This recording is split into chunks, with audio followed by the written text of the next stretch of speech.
할렐루야. 매일 말씀과 함께하는 삶, 매말씀의 시간입니다. 고난주간 네 번째 날 아침 우리가 함께 묵상할 본문 말씀은 마태복음 5장 11절과 12절 말씀입니다. 나로 말미암아 너희를 욕하고 박해하고 거짓으로 너희를 거슬러 모든 악한 말을 할 때에는 너희에게 복이 있나니 기뻐하고 즐거워하라. 하늘에서 너희의 상이 클미라. 너희 전에 있던 선지자들도 이같이 박해하였느니라. 오늘 우리가 함께 묵상할 주제는 선지자입니다. 그래서 선지자의 의미와 사역에 대하여 함께 묵상하겠습니다. 선지자란 하나님에게서 멀어진 이스라엘을 하나님께 돌아오게 하기 위하여 하나님께서 직접 영과 말씀을 주어 세운 자들로서 그들은 사람들에게 하나님의 말씀을 전하는 임무를 감당했습니다. 선지자는 히브리어로 나비라고 합니다. 이 나비라는 단어는 아람어로 말하다라는 뜻의 단어인 나바에서 근원했다고 합니다. 그래서 나비는 하나님의 말씀을 전달하는 사람이라는 의미를 갖습니다. 이런 관점에서 볼 때 선지자는 자기 스스로 선지자가 되고 싶다고 해서 그 일에 나서거나 사람들에 의해서 세워지는 것이 아니라 하나님께서 당신의 마음에 합한 자들을 선택하여 당신의 영을 부으시거나 당신의 말씀을 주심으로 임명된 자들입니다. 그렇게 선택된 자들은 하나님의 말씀을 들고 서서 이스라엘 백성들을 향하여 하나님께로 돌아오라고 선포하는 역할을 했습니다. 이런 차원의 선지자는 예언자라기보다는 하나님의 말씀의 대언자라고 하는 것이 더 맞을 것입니다. 구약시대의 선지자가 되는 방법은 두 가지 길이 있었는데 그 첫 번째는 하나님께서 직접 한 사람을 선택하여 그에게 말씀을 주시고 당신 영을 부어주심으로 그 사람이 선지자가 되는 경우도 있었고요. 그리고 또 한 가지는 아버지가 선지자였다면 전례를 따라서 아들도 선지자가 되는 경우도 있었고 엘리사와 같이 이전 선지자로부터 부름을 받는 경우도 있었습니다. 이렇게 선지자는 철저히 하나님만을 의뢰하는 사람으로서 하나님께서 당신의 영을 부어주시거나 또는 말씀의 영을 부어주심으로 그 영을 받은 사람이 그 시점부터 선지자의 사명을 감당하게 된 것입니다. 그래서 선지자들은 하나님을 떠나버린 이스라엘 백성들을 돌아오라고 강력하게 권고하시는 하나님의 말씀을 받아 그 말씀을 대신 전달하는 역할을 했습니다.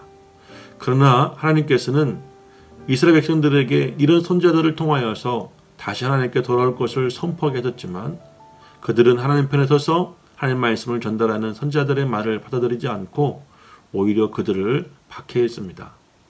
그래서 일반적으로 하나님의 말씀을 대언하고 전달하는 선지자는 박해와 핍박을 당하는 것이 일상화되는 것이 정상적으로 여길 정도였습니다. 오늘 그 본문의 말씀에서도 예수님께서 제자들에게 선지자라는 호칭을 사용하셨습니다. 그리고 당연히 그들도 이전의 선지자들처럼 박해와 핍박을 받을 것이라고 말씀하셨습니다. 예수님께서 제자들을 선지자라고 말씀하시는 것은 제자들의 사역이 이 세상에 대하여 하나님의 말씀을 전달하는 사명을 포함하고 있었기 때문입니다. 왜냐하면 예수님의 복음을 전파한다는 것은 구약시대 선지자들의 하나님을 떠나버린 이스라엘 백성들을 향하여 다시 하나님께로 돌아오라고 선포하는 것과 같은 역할이었기 때문입니다. 실제적으로 예수님의 제자들은 복음 사역을 감당하는 과정에서 많은 핍박과 고난을 받았습니다. 그러면서도 예수님의 복음을 신실하게 전파함으로 이 선지자적 사명을 잘 감당하였습니다. 지금 이 시대에도 구약시대의 선지자들과 신약시대의 예수님과 제자들처럼 하나님을 아직 알지 못하고 있거나 또는 하나님과의 영적 관계에서 멀어진 사람들에게 복음을 전달할 선지자가 필요합니다. 하지만 그 역할은 동시에 박해와 핍박과 악한 말을 들을 각오도 해야만 하는 길이기도 합니다. 보배로운 여러분, 하나님은 어느 시대든 하나님의 말씀을 대언하고 복음을 증거할 선지자적 사명을 감당하기 위하여 이 시대에 저와 여러분을 부르셨다는 사실을 믿으십니까? 그렇다면 지금까지 여러분은 그 선지자적 사명을 잘 감당해 오셨나요? 혹시 박해와 핍박이 두려워 본인이 그리스도인이라는 사실조차 세상에 드러내지 못하며 살아오시지는 않으셨습니까?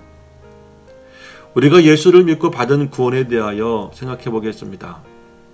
우리가 이제까지 듣기로는 예수를 영접하고 믿기만 하면 누구든지 구원을 받는다고 해서 그런 줄 알고 믿었고, 그래서 내가 구원받았다고 확신하고 살아왔습니다. 너무 값싼 구원이 아니었을까요? 그래서 정말 구원의 문제가 10원짜리보다 가치 없어 삶의 우선순위에서 밀려나 있었지는 않았습니까?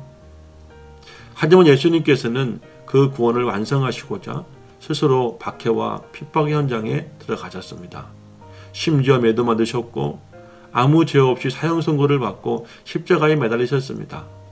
그리고 모든 사람들에게 버림도 받으셨습니다. 결국 몸 안에 있던 몸과 피를 다 쏟으시고 돌아가셨습니다. 그러므로 이 구원을 완성해 두셨죠. 그러기에 우리가 받은 구원의 가치가 대단한 것이었던 것입니다. 사도 바울은 이 사실을 깨달았을 때 자신에게도 남겨진 십자가가 있음을 알았고, 그 십자가를 자신의 몸에 새김으로 이방인들에게 대한 복음 증거와 그들의 구원을 위한 인생을 살 수가 있었던 것입니다. 오늘은 고난주간 4번째 날입니다. 다시 한번 십자가에 매달리신 주님을 바라보고 주님이 그 십자가를 지시고 걸으셨던 골고다 언덕길을 묵상해보는 하루가 되기를 바랍니다. 그래서 우리도 우리 모두에게 주셨지만 이제까지 혹시라도 잊고 살았던, 또한 박해와 핍박이 두려워 시도해보지도 못했던 선지자로서의 삶을 다시 한번 시작해볼 수 있기를 바랍니다.